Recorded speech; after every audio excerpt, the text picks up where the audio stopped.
हम मीनू झा गोर लगै छी समस्त मिथिलावासी के। आदरणीय श्री मणिकांत झा जी के रचना एकटा चैतावर लऽ कऽ उपस्थित छी। कोशिश करै छी अपने लोकनि के नीक लागे। धन्यवाद। जय मिथिला, जय मैथिली। प्रेमक बगिया फुलायल हो रामा, चैत महीना प्रेमक बगिया फुलायल हो रामा, चैत महीना, चैत महीना हो, चैत महीना प्रेमक बगिया फुलायल हो रामा, चैत महीना। दमकी रहल अछि चंपा चमेली, गमकी रहल अछि गेंदा बेली, गुलाब से हो इतरायल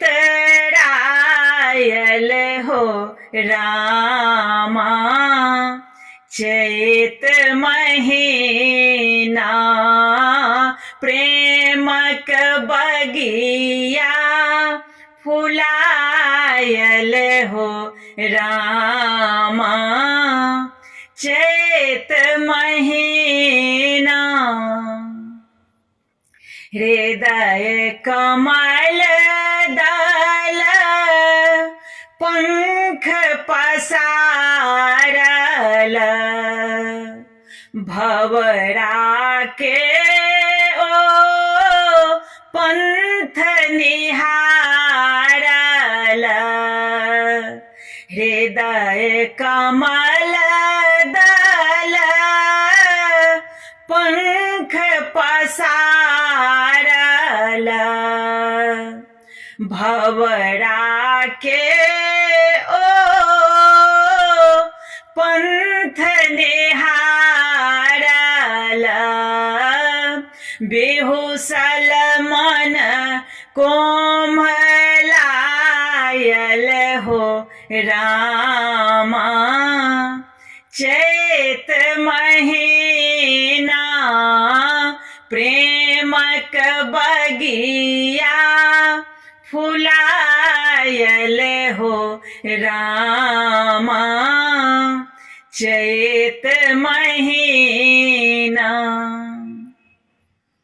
प्रियतम आएथिन ताकी रहेया, पहरा देने अछि सिपहिया, प्रियतम आएथिन